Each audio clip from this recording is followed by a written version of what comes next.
प्रणाम, मैं हूँ मैथिली। स्वागत है आप सभी का मेरी इस विशेष श्रृंखला में, जिसमें मैं रामचरितमानस का पाठ कर रही हूँ और उनके भावार्थ भी सुना रही हूँ। पिछले कई वीडियोज़ में मैंने इनका गायन किया है, लेकिन आज की वीडियो में मैं दोहा नंबर 2 के आगे का भावार्थ सुना रही हूँ, जो कि इस प्रकार है। मज्जन फल पेखिया तत्काला, काक हो ही पिक बकऊ मराला, सुनी आचरज करे जनि कोई, सत्संगति महिमा नहीं गोई। अर्थात इस तीर्थराज में स्नान का फल तत्काल ऐसा देखने में आता है कि कौवे कोयल बन जाते हैं और बगुले हंस। यह सुनकर कोई आश्चर्य न करे, क्योंकि सत्संग की महिमा छिपी नहीं है। बाल्मीक नारद घट जोनी, निज निज मुखनी कहीं निज होनी, जलचर थलचर नभचर नाना, जे जड़ चेतन जीव जहाना। अर्थात वाल्मीकि जी, नारद जी और अगस्त्य जी ने अपने अपने मुखों से अपनी होनी यानी जीवन का वृत्तांत कही है। जल में रहने वाले, जमीन पर चलने वाले और आकाश में विचरने वाले नाना प्रकार के जड़ चेतन जितने जीव इस जगत में हैं। मति की रति गति भूति भलाई, जब जही जतन जहां जही पाई, सो जानब सत्संग प्रभाव, लो कहूँ वेद न आन उपाऊ। अर्थात उनमें से जिसने जिस समय जहां कहीं भी जिस किसी यत्न से बुद्धि, कीर्ति, सद्गति, विभूति यानी ऐश्वर्य और भलाई पाई है, सो सब सत्संग का ही प्रभाव समझना चाहिए।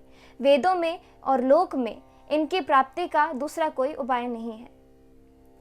बिनु सत्संग विवेक न होई, राम कृपा बिनु सुलभ न सोई, सत्संगद मुद मंगल मूला, सोई फल सिद्धि सब साधन फूला। अर्थात सत्संग के बिना विवेक नहीं होता और श्री राम जी की कृपा के बिना वह सत्संग सहज में मिलता नहीं। सत्संगति आनंद और कल्याण की जड़ है। सत्संग की सिद्धि यानी प्राप्ति ही फल है और सब साधन तो फूल है। सठ सुध रही सत्संगति पाई, पारस परस कुधात सुहाई, विधि बस सुजन कुसंगत परहि, फनी मनि सम निज गुण अनुसरहि। अर्थात दुष्ट भी सत्संगति पाकर सुधर जाते हैं। जैसे पारस के स्पर्श से लोहा सुहावना हो जाता है यानी सुंदर सोना बन जाता है, किंतु दैव योग से यदि कभी सज्जन कुसंगति में पड़ जाते हैं तो वे वहां भी सांप की मणि के समान अपने गुणों का ही अनुसरण करते हैं। अर्थात जिस प्रकार सांप का संसर्ग पाकर भी मणि उसके विष को ग्रहण नहीं करती तथा अपने सहज गुण प्रकाश को नहीं छोड़ती, उसी प्रकार साधु पुरुष दुष्टों के संग में रहकर भी दूसरों को प्रकाश ही देते हैं।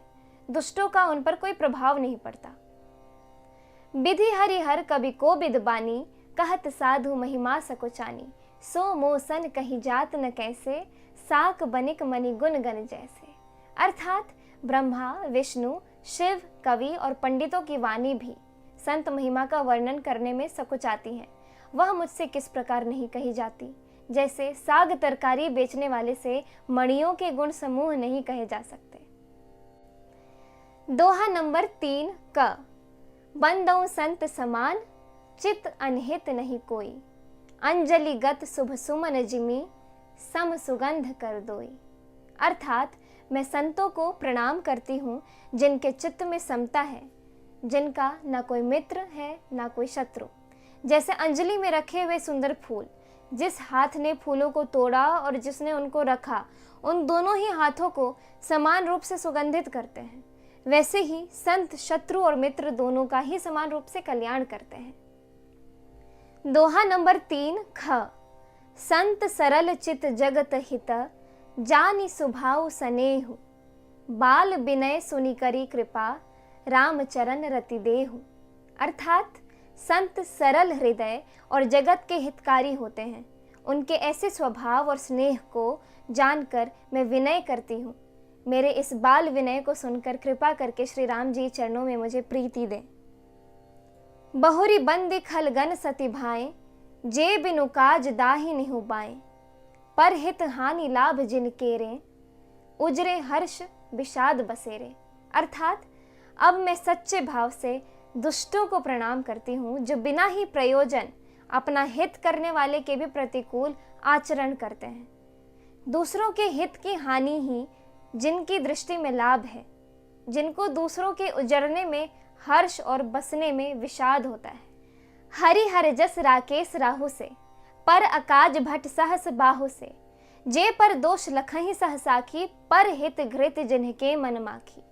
अर्थात जो हरि और हर के यश रूपी पूर्णिमा के चंद्रमा के लिए राहु के समान है, अर्थात जहां कहीं भगवान विष्णु या शंकर जी के यश का वर्णन होता है उसी में वे बाधा देते हैं, और दूसरों की बुराई करने में सहस्त्र बाहु के समान वीर हैं। जो दूसरों के दोषों को 1000 आंखों से देखते हैं और दूसरों के हित रूपी घी के लिए जिनका मन मक्खी के समान है, अर्थात जिस प्रकार मक्खी घी में गिरकर उसे खराब कर देती है और स्वयं भी मर जाती है, उसी प्रकार दुष्ट लोग दूसरों के बने बनाए काम को अपनी हानि करके भी बिगाड़ देते हैं।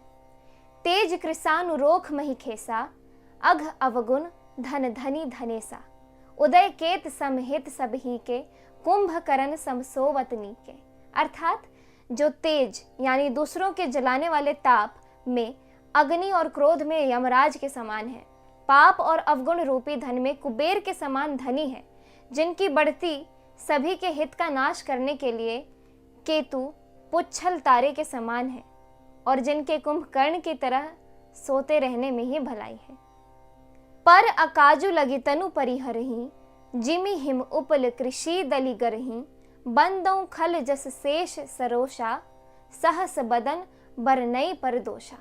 अर्थात जैसे ओले खेती का नाश करके आप भी गल जाते हैं, वैसे ही वे दूसरों का काम बिगाड़ने के लिए अपना शरीर तक छोड़ देते हैं। मैं दुष्टों को यानी 1000 मुख वाले शेष जी के समान समझकर प्रणाम करती हूँ, जो पराये दोषों का 1000 मुखों से बड़े रोष के साथ वर्णन करते हैं। पुनि प्रणवऊ पृथुराज समाना, पर अघ सुनई सहस दस काना, बहुरी सक्र सम बिनवऊ तेहि, संतत सुरा नीक हित जेहि।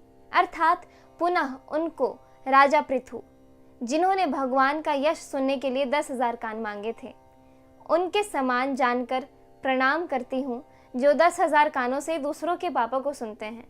फिर इंद्र के समान मानकर उनकी विनय करती हूँ, जिनको सुरा यानी मदिरा नीकी और हितकारी मालूम देती है।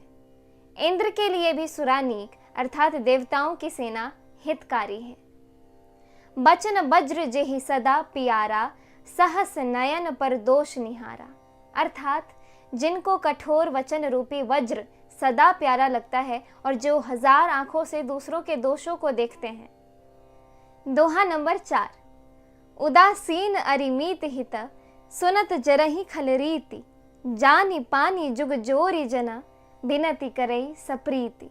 अर्थात दुष्टों की यह रीति है कि वे उदासीन शत्रु अथवा मित्र किसी का भी हित सुनकर जलते हैं।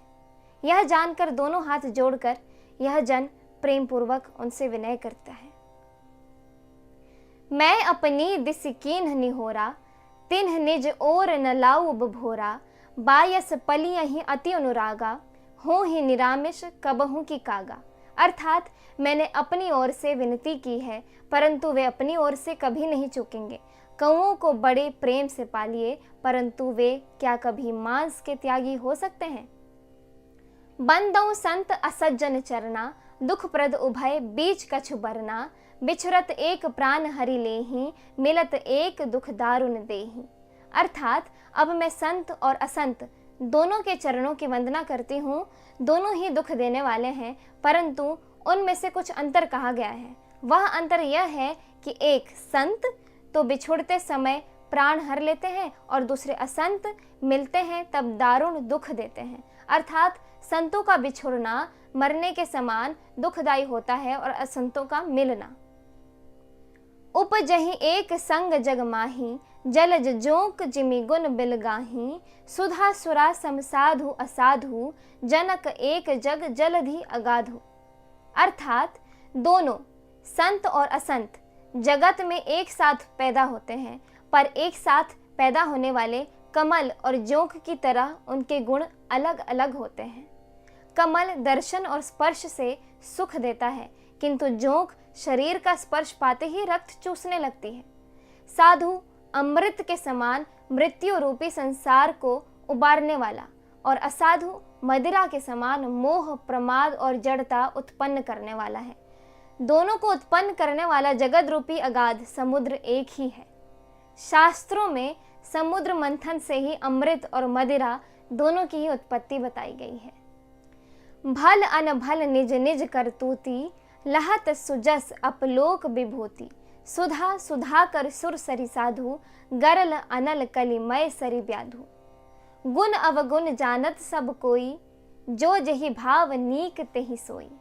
अर्थात भले और बुरे अपनी अपनी करनी के अनुसार सुंदर यश और अपयश की संपत्ति पाते हैं।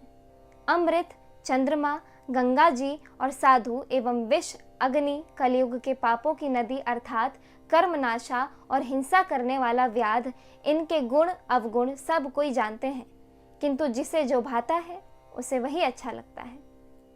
दोहा नंबर 5। भलो भलाई ही पै लही, लही नीचाई ही नीचु। सुधा सराहिय अमरता, गरल सराहिय मीचु। अर्थात भला भलाई ही ग्रहण करता है और नीच नीचता को ही ग्रहण किए रहता है। अमृत की सराहना अमर करने में होती है और विष की मारने में।